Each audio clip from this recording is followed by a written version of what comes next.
Nous avons vu dans Pourquoi les communautés en ligne meurent si vite que pour que votre communauté soit encore active au bout de 3 à 6 mois, il fallait des activités synchrones, des ateliers. Aujourd'hui, nous allons plus loin et on va voir comment votre communauté peut être encore là dans plusieurs années. Je suis Jean-Michel Cornu, spécialiste de la coopération de l'intelligence collective et aujourd'hui on va voir les 4 activités REPI, R-E-P-I, pour que une communauté soit durable. Alors, pour ça, eh bien, il faut bien comprendre qu'il y a plusieurs niveaux d'implication et que ces niveaux d'implication, ce ne sont pas des personnes, ce sont des niveaux d'implication par des personnes. Prenons un petit exemple. Imaginez toutes les communautés dont vous faites partie. Alors, ça peut être familial, professionnel, en ligne, en présentiel, le club de sport, enfin bref, un petit peu tout. Et vous faites partie de beaucoup de communautés, y compris Facebook, LinkedIn ou autres. Est-ce qu'il y a une de ces communautés où vous êtes proactif? Alors, probablement oui, et peut-être à la maison, j'espère, ou d'autres endroits, et peut-être aussi au niveau du travail. Alors, mettez cette communauté de côté, et puis, est-ce qu'il y a d'autres communautés dans lesquelles vous êtes réactif? C'est-à-dire que quand on vous demande un coup de main, de temps en temps, vous donnez un coup de main, et puis voilà, tout simplement, ou alors vous participez aux réunions, etc. Probablement oui, et si vous la mettez de côté, eh bien, est-ce qu'il y a des communautés dans lesquelles vous n'êtes pas vraiment actif, mais vous suivez ce qui se passe. Donc vous regardez, mais vous participez pas forcément de façon active. Donc vous êtes plutôt observateur. Probablement oui. Alors on va la mettre aussi de côté. Et puis, ben, est-ce qu'il y a des communautés dans lesquelles vous êtes carrément inactif? Et ben, si vous me dites non, c'est probablement que vous avez oublié que vous en faites partie. Ce qui veut dire que, en fait, ce sont des rôles que l'on prend dans différentes communautés. Et la même personne peut être proactif ici et totalement inactif ailleurs, on va faire une balance entre les différentes communautés. On ne va pas être actif partout. Ce qui veut dire qu'il y a effectivement des personnes proactives, réactives, observateurs inactifs, mais c'est un escalier que l'on peut monter ou descendre. Alors, on le descend naturellement, puisque en fait, de temps en temps, on se désapplique d'une communauté, je sais pas, on part à la retraite, on change de métier, on a des problèmes personnels, donc on est beaucoup moins impliqué, on déménage ou je ne sais quoi.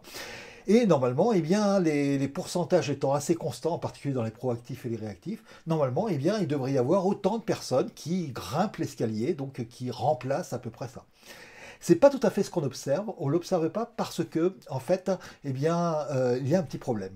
Il y a un petit problème, et ce problème, c'est pas les personnes, c'est pas leur rôle, c'est les marches d'escalier. C'est-à-dire que pour être passé de réactif à proactif, d'observateur à réactif, d'inactif à observateur, ou même de non-membre à membre de la communauté, eh bien, il y a des barrières à l'entrée, il y a assez compliqué, la marche, elle est cassée. Alors, on va avoir 4 activités qui vont nous permettre, pour chacune des marches, d'avoir naturellement des personnes qui vont s'impliquer, qui vont compenser naturellement les personnes qui se désimpliquent et qui font qu'au bout de 10 ans, eh bien, vous avez encore pas mal de personnes qui sont dans votre communauté et même peut-être que ça va continuer de croître naturellement. La première chose, eh bien, ça va être très important pour les réactifs. Ce sont les rencontres régulières de communautés. Alors, on a vu déjà que nos communautés devaient avoir des ateliers, que ces ateliers, c'était vraiment génial s'ils étaient faits par les membres eux-mêmes.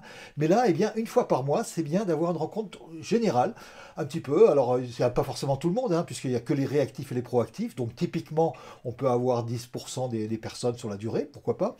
Et par contre, eh bien, on va parler un petit peu de ce qui s'est fait, et puis on va aussi proposer, bah, tiens, ça serait quoi les prochaines activités? Alors les proactifs, ceux qui lancent des ateliers, vont dire, bah, tiens, moi je vais faire un nouvel atelier, bah, la troisième version ou la cinquième version sur tel sujet, ou un nouvel atelier, etc. Donc c'est évidemment important pour les proactifs, mais c'est fondamental, et là j'insiste bien, fondamental, pour que quelques réactifs de temps en temps viennent proactifs. Réactifs, ils sont venus à la rencontre, et puis bah, proactifs, ah bah tiens, j'aimerais bien qu'il y ait quand même cet atelier-là, mais pour l'instant, justement, on n'en a pas parlé encore de ce sujet-là dans la communauté. Alors on peut lui dire, bah c'est pas grave, si tu veux, on pourrait organiser l'atelier, mais tu pourrais l'animer. Alors la personne commence à avoir des grosses gouttes, mais elle a toujours les deux mêmes objections. Elle va dire, ouais, mais alors du coup, j'ai pas le temps. Alors, on a déjà vu dans plusieurs ateliers comme ça que l'on pouvait pouvoir avoir des ateliers où on n'avait rien à préparer, rien à faire avant, rien après, et donc tout va bien. Alors oui, mais la personne va dire oui, mais alors du coup, je sais pas faire. C'est pas grave, la première fois, on va t'aider, et puis la prochaine fois, la personne sera toute contente de continuer à animer les ateliers, donc tout va bien. Bref, avec cette rencontre régulière de communauté, le R de répit, eh bien, on va avoir non seulement les proactifs, c'est important pour eux, puisque c'est le moment où on va fixer les prochaines dates, pour le mois d'après par exemple, et puis bah, ça va être fondamental pour que quelques réactifs deviennent proactifs. Alors en général, il y a 1 à 5% de proactifs, 10 à 20% de réactifs, donc les proactifs sont beaucoup moins nombreux. Donc une personne de temps en temps dans les réactifs, dans ceux qui sont venus à la rencontre, qui décide d'animer, c'est pas tout le temps, une fois de temps en temps, suffit largement à compenser les proactifs qui se désactivent, qui se désimpliquent, etc. Alors maintenant, la deuxième chose, eh bien, c'est peut-être la plus importante. Pourquoi? D'abord parce que on a découvert qu'il y avait des observateurs il n'y a pas si longtemps que ça. C'est-à-dire qu'en fait, la distinction entre observateur et inactif, elle est fondamentale. Vous ne les voyez pas, puisqu'ils ne participent pas, mais par contre, les observateurs continuent de lire les invitations, ce que vous envoyez, etc. Et les inactifs ne le font plus du tout. Résultat des courses, eh bien, c'est souvent là que ça coince. Et là, eh bien, c'est un petit peu contre-intuitif, puisque en fait, la chose la plus importante, c'est les envois d'invitation. Alors, vous allez me dire, les envois d'invitation, c'est important pour ceux qui viennent. Oui, les réactifs qui vont participer, les proactifs, enfin bref, tous les gens qui sont actifs dans la communauté ont besoin, évidemment, de ces envois d'invitation. Mais ces envois d'invitation, c'est peut-être la seule chose que voient vos observateurs.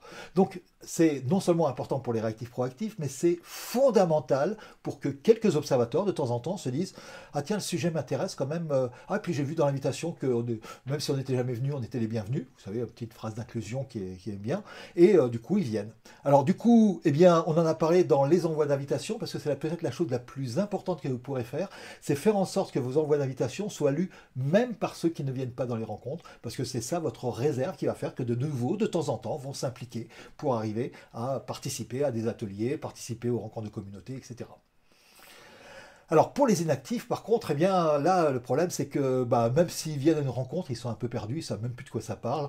S'ils reçoivent une invitation, ils savent plus très bien ce que c'est que cette communauté. Et eux, ils ont besoin de raccrocher les wagons. Alors la troisième activité avec le P, ça va être l'espace de partage. Au passage, les envois d'invitation, c'est tout sauf une lettre d'info, puisqu'il faut que ça soit extrêmement court. On en reparlera tout à l'heure, où la juste place de la lettre d'info. Mais là, c'est vraiment une invitation lisible en moins de 2 minutes par les personnes. Alors, pour les inactifs, eh bien, donc, on va avoir un espace de partage. Qu'est-ce que c'est qu'un espace de partage? Eh bien, c'est un endroit où on va retrouver toutes les informations. Le nom de la communauté, sa définition, peut-être un petit slogan, une phrase pour donner envie d'en savoir plus, une petite description, donc une première partie qui va présenter la communauté, une deuxième partie qui va présenter les différentes activités, quels sont les différents ateliers, quelles sont les prochaines dates, etc. Et puis une troisième partie qui va montrer les ressources produites par la communauté. Cet espace de partage, évidemment, il va être utile pour les proactifs, les réactifs et même les observateurs, puisqu'ils vont pouvoir retrouver des ressources, ils vont pouvoir retrouver des informations au-delà des invitations. Mais finalement, eh bien, les inactifs, c'est fondamental parce que c'est grâce à ça que quelques inactifs, de temps en temps, disent « Ah tiens, c'est intéressant, je vais suivre ce qui va se passer. » Ils vont regarder, observer les prochaines invitations et donc monter d'un cran également. Donc vous voyez que chaque fois, chaque activité, en fait, est extrêmement utile, bien sûr, pour les personnes qui sont au-dessus, donc les rencontres, eh bien, pour les proactifs, les envois d'invitation pour les réactifs et les proactifs, et les espaces de partage pour les observateurs, les réactifs et les proactifs, mais surtout, et c'est ça qu'on oublie, et c'est ça l'erreur qui fait qu'en général, eh bien, on a du mal à passer une nouvelle marche d'escalier, c'est qu'on oublie qu'elles sont fondamentales. Les rencontres régulières de communauté, elles sont fondamentales pour les réactifs, qui viennent et qui n'animent pas encore, pour que un tout petit nombre, eh bien, commence à animer et donc monte une marge de plus. Les envois d'invitation sont fondamentaux pour que les observateurs qui les lisent, d'abord qu'on fasse en sorte qu'ils les lisent, donc que ça soit très court, et on peut en général, vous verrez dans le truc d'animation que je vous ai présenté tout à l'heure, on peut arriver à faire jusqu'à 5 invitations très courtes à condition que ça soit 2-3 lignes, vraiment juste une notification. Et puis finalement, eh bien, l'espace de partage il est fondamental pour les inactifs. Mais pour les non-membres, eh bien, qu'est-ce qui se passe? Eh ben, eux, ils ne voient pas l'intérêt de la communauté. On essaie de faire une communauté en réseau, mais eux, ils voient ça une sorte de communauté au milieu, donc quelque chose en étoile. Et ils ont donc besoin d'une information en étoile. Et cette information en étoile, c'est ce que j'ai appelé le flux d'informations. Et donc ce flux d'informations, c'est quoi? Eh bien, ça peut être une newsletter, ça peut être un blog, ça peut être les réseaux sociaux, ça peut être tout ce qu'on peut lire. Et là, je vous conseille évidemment de le diffuser au-delà. Quelle est la différence entre les envois d'invitation et les flux d'informations? Eh bien, dans le flux d'informations, on va dire qu'est-ce qui s'est passé. Et ça va donner envie à quelques non-membres de dire « Ah, j'aimerais bien rentrer dans cette communauté. » Alors, si c'est une communauté ouverte, bienvenue, voilà. Si c'est une communauté de clients, par exemple, peut-être que ça va donner envie aux gens de faire partie de vos formations, de tout ce que vous vendez pour arriver à être client et participer effectivement à toute cette émulation autour des formations que sont cette communauté. Bref, que ça soit ouvert ou fermé, eh bien, on va avoir quelques non-membres qui pourront de temps en temps devenir membres et puis après continuer de grimper les marches d'escalier. Donc vous voyez que finalement, ces 4 activités répit vont être fondamentales pour arriver à avoir quelque chose qui, naturellement, va faire en sorte qu'il y a des marches d'escalier et que chaque marche d'escalier, les 4 marches d'escalier, eh bien, soit suffisamment facile à prendre en compte quand on est réactif, quand on est observateur, quand on est inactif ou même quand on est non-membre. Bien évidemment, votre lettre d'information qui présente tout ce qui s'est passé, eh bien, c'est utile évidemment pour les membres également, mais envoyez-la également à vos non-membres. Et puis, finalement, eh bien, les envois d'invitation, ça va présenter vraiment ce qui va se passer. Donc là, c'est pour les membres de la communauté. Alors, quand est-ce qu'on va mettre ça en place? Et puis, le problème, c'est qu'on n'a pas beaucoup de temps. Donc, en gros, animer une communauté, c'est animer des gens qui n'ont pas le temps avec des gens qui n'ont pas le temps. Donc, on a vu comment, naturellement, quelques personnes vont être intéressées pour monter une marche d'escalier. Mais comment on va mettre ça en place? Alors, on va essayer de le faire avec le minimum de temps. D'abord, on a des ateliers animés par les membres, et on en a parlé plusieurs fois dans ces trucs d'animation. Ils vont les animer parce que ça leur prendra pas beaucoup de temps. Par exemple, les ateliers 3P eh bien, permettent de faire des choses très très intéressantes. Hein. Donc, on va pouvoir rien avoir à faire avant, rien après, et la personne qui participe, bah, ça lui prend pas plus de temps que la personne qui anime. Donc, animer, bah, c'est bien, hein, ça ne prendra pas plus de temps. Mais aussi, eh bien, on va avoir des rencontres de communauté. Alors ça, c'est particulièrement important. Je vous donne ici le lien vers un truc d'animation qui présente un petit peu comment ça se passe, parce que finalement, eh bien, c'est le vrai travail d'un facilitateur, c'est 1 heure par mois. Allez, on va rajouter une 2e heure peut-être pour aider quelqu'un de temps en temps, mais avec 2 heures par mois, vous pouvez animer, faciliter votre communauté avec des ateliers animés par les membres, etc. pendant plusieurs années, pendant 10 ans, sans que ça vous prenne un temps gigantesque, puisque c'est principalement la rencontre de communauté qui va être importante. Cette rencontre dont vous allez être responsable en tant que facilitateur pour préparer tout ça. C'est là où on va à la fois présenter ce qui s'est passé, pour donner envie d'y participer, à ceux qui sont là, évidemment, c'est pas tout le monde, mais aussi eh bien, donner envie à certains d'animer des nouveaux ateliers, et c'est ça qui est vraiment important. Après, pour les envois d'invitation, eh ben, avant, on courait après les gens pour qu'ils envoient leur invitation, etc. Maintenant, on peut automatiser ça. Moi, je fais un simple formulaire sur Google Forms ou n'importe quel outil de formulaire pour envoyer directement, préparer un petit mail. Et dans ce cas-là, si tout est automatisé, ça va encore plus facilement. Lorsque quelqu'un dit, tiens, j'ai envie d'animer un atelier, on prend son prénom, le nom de l'atelier, une petite phrase qui décrit la date, l'heure, le lien éventuellement si c'est en visio ou le lieu si c'est en présentiel. Et puis avec ça, on est capable de construire même automatiquement un mail. Si vous ne le faites pas, bah, ça vous prendra un petit peu de temps pour préparer les mails à les envoyer, mais avec la signature vraiment de la personne, c'est-à-dire celle qui va animer. Et donc finalement, eh bien, ça peut se faire pendant les envois d'invitation. Si vous avez tout automatisé, là, vous n'avez rien à faire en plus en dehors de la rencontre de communauté. Après, il y a l'espace de partage. Alors c'est vrai que l'espace de partage, on ne le met pas toujours à jour. Écoutez, c'est pas grave.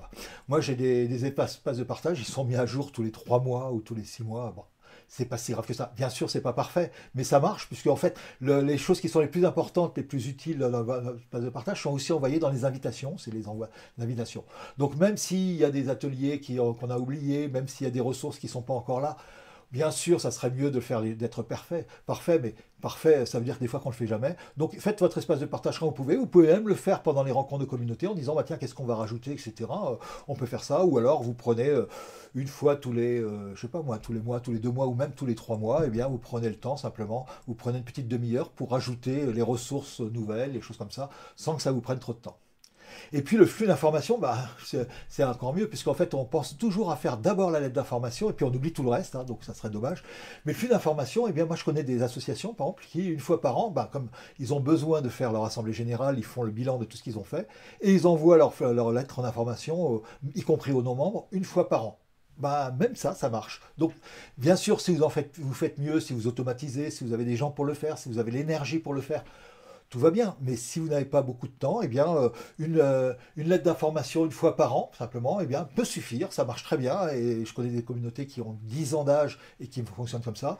L'espace de partage, on essaie de le mettre en place pour qu'il ne soit pas trop en retard de temps en temps quand on peut, hein, quand on a le temps, donc pas tout le temps, mais c'est pas très grave s'il n'est pas complètement à jour, puisque les informations à jour, c'est surtout les envois d'invitation, et ils sont envoyés lors des envois d'invitation et pas simplement sur l'espace de partage. Donc, pas de problème là-dessus. Et les envois d'invitation, on peut les faire lors des rencontres. Donc finalement, eh bien, en gros, si vous optimisez bien, vous avez 1 heure par mois. Sinon, vous avez peut-être 2 heures, allez, 3 heures vraiment si vous avez fait tout à la main et puis que vous voulez faire, vous êtes un peu trop perfectionniste par mois pour faciliter votre communauté. Alors à vous de jouer. D'abord, je vous conseille de mettre en place d'abord les ateliers, hein, des ateliers faits par les membres, on en a parlé pas mal de fois, et progressivement, eh bien, donc vous allez mettre en place ces ateliers et vous allez petit à petit, eh bien, aider vos membres à les faire eux-mêmes plutôt que ce soit vous, si vous commencez votre communauté, ou si votre communauté est déjà très en étoile avec un petit groupe ou vous-même tout seul qui animez tout, eh bien faites en sorte déjà que vos ateliers soient animés par les membres. Et puis après, commencez à organiser une rencontre de communauté pour préparer, pour voir quels seraient les prochains ateliers animés par les membres, et puis améliorer les envois d'invitation, etc. petit à petit, jusqu'à temps qu'avoir vos 4 activités répit. Si vous ne les avez pas au tout début, il y a une dynamique qui fait qu'en général une communauté fonctionne bien, donc pas de problème. Et puis si au fur et à mesure que vous les avez, eh bien, votre communauté va être de plus en plus durable. Et je vous donne rendez-vous dans 10 ans, comme on dit, pour fêter les 10 ans de votre communauté qui sera encore là. Alors n'hésitez pas à me mettre en commentaire effectivement comment vous avez fait ça. Vous pouvez bien sûr aussi vous abonner avec la petite cloche pour être prévenu des prochaines vidéos. Et puis vous pouvez suivre mes conseils personnalisés, donc un guide dont vous êtes le héros. Quel que soit l'endroit où vous en êtes dans votre communauté, eh bien on fera une petite analyse, je vous poserai des questions dans ce livre. Et puis en fonction de vos réponses, eh bien on verra s'il faut mettre un espace de partage, s'il faut, où est-ce que vous en êtes par rapport aux ateliers, etc. Tout ce qu'il faut, je vous donnerai des conseils particulièrement adaptés pour que votre communauté eh bien, soit active et durable le plus longtemps possible. Et quant à moi, eh bien, je vous donne rendez-vous la semaine prochaine pour un nouveau truc d'animation.